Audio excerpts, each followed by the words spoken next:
And, whoa, look at Magoo. Magoo streaks into the... Thorpe's got basketballs. They lock handlebars as they go through, but Thorpe's done. Here comes Bradshaw to the outside of Bale. He takes over the number 2 position, and Bradshaw is not done.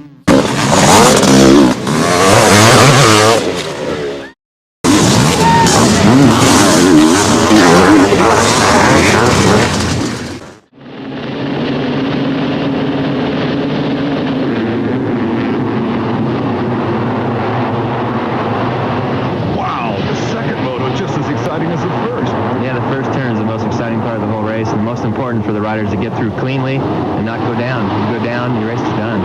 From Sweden, it's Jorgen Nilsson in front of it. Right behind him is Bale, the Frenchman, and coming around the outside there is Jared Smith on bike 19. He's from Great Britain, so it's an international front 3. That's what it's all about here in this World Championship.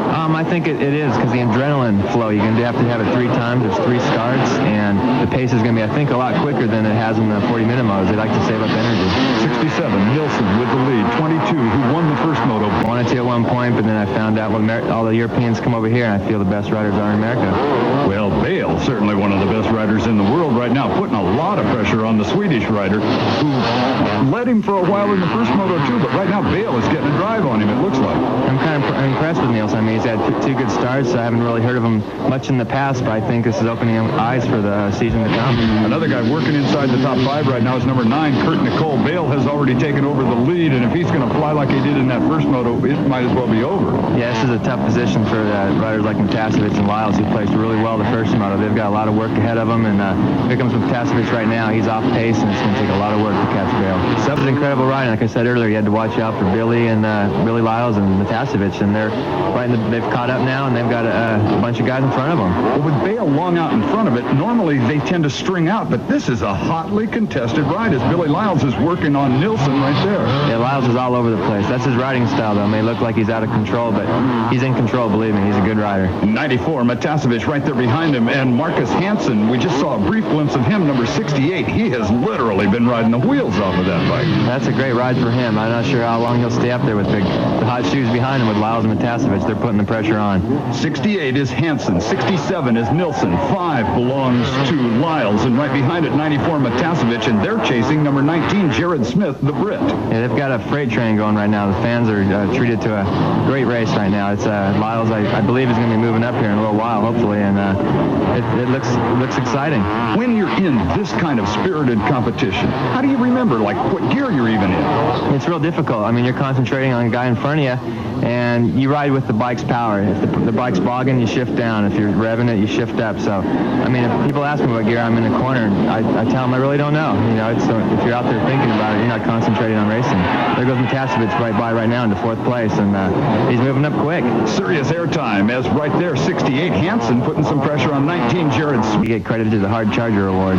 68, Hansen coming at you in this still tough battle for 2nd place. 19, Jared Smith is in 3rd, and that looks like Matasevich now working his way to 4th. There he goes again. Same move as he did in the first moto. He didn't have to slam the door, but he's got his part on the track where he's got passing going down. He should be able to move up again maybe next lap. The crowd, the noise that's around this place right now. Can you hear that when you're riding? Oh, definitely. Last year they motivated me both motos, and they're doing that right now for Matasevich. I think he's the crowd favorite, and his adrenaline's pumping right now. He wants to move up. Well, the number 5, Billy Lyles, wants to move up too. He's chasing there, the 19, Jared Smith, and that might be a move that puts him up one more slot. There he goes again. He's right on Matasevich, and those 2 freight trained the first moto. I think they're going to get together again and move up into 2nd. Picking him up over the jump. That's Nilsson with Matasevich now right on his exhaust pipe stinger there as they go to another jump. And here we are back on the leader. Number 22, Jean-Michel Bale. We haven't watched him a lot. He's just been too good and gone. I've been keeping an eye on him, and he has looked like he's been changing his style. He's leaning back a lot more and taking some outside lines. So I'm not sure if his brakes are fading or he's got something wrong with his bike. He still looks pretty, even if there is something wrong with his motorcycle. He can cover ground in a hurry. Back end is jumping around a lot, so it may be possible he has a back flat tire right now. Shock absorber or anything else? I don't think so. The way his riding style is looking, it's too smooth, but the back end is a little mushy, so he probably doesn't have a rear flat, but he's riding incredibly smooth with one. We're watching right now number 9, Kurt Nicole out of England, being chased by the world champion George Jobet here in the 500cc class. Now the rumor mills, the politics have reared their ugly head once again, and the rumor is that the FIM is going to do away with the 500cc class this next year. It's a shame because around the world it's considered the ultimate class in motocross. Well, we caught up with Kurt Nicole and asked him specifically about that. Obey. But Jeff Ward, your feelings on the political issue of doing away with the 500s? Well, I think the problems they're having is it's a real difficult class to ride, and I think it takes a long time for riders to come up and get in the 500 class. And by the time they do get up, I think there's not enough guys up there to make a competition. They're all riding 250s, and I think they need to concentrate on one class and bring everybody into it. And when they do that, I think they're going to bring more fans back. Well, the racing here today will bring fans back. It's just been outstanding. It has. I mean, 500 is a machine to watch. It takes a lot of talent, and it's a handful. And the crowd has definitely seen that today, what it's all about. We're back on Jeff Matasevich right now, number 94, and Billy Lyles, and they've gotten away from a couple of those Swedes and Brits that were running with them and having their own one-on-one battle. Yeah, this is good for them right now. They've got clear traffic. They've got a long haul to catch up to Bale, but I think if he's having some problems, they might be able to sense it because the lap times have been dropping off Bale. I guarantee that mechanics of Matasevich are telling him that right now. Motorcycle. It looked like he may have clipped a hay bale or something right around the finish line area. How quick can he get back into it? Come on, Jeff. He doesn't look like he's moving too quick. Those 500s are hard to start, but here he goes. He's getting back on to where he's looking back, making sure he's not going to hit anybody, but it's not a good move there for Jeff. Oh, and the benefactor of that is number 5, Billy Lyles, who now retains sole possession, and there's Lyles all alone in the second place spot.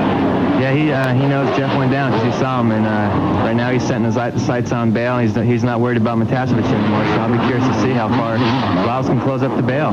Checking back on Bale, our spotters have been reporting in my other ear that the rear tire is flat. Can you tell now for sure? Oh, definitely. You can see it right there. It's a little bit low. With the 500, though, he should be able to get around the track about the same speed as he has. He's only been dropping off a little bit. You can see right here he's taking outside lines so he doesn't wash out that rear end. The second place spot in this Moto number 2 of the opening round of the World 500cc Championship motocross action. And that's who he's trying to catch on this last lap.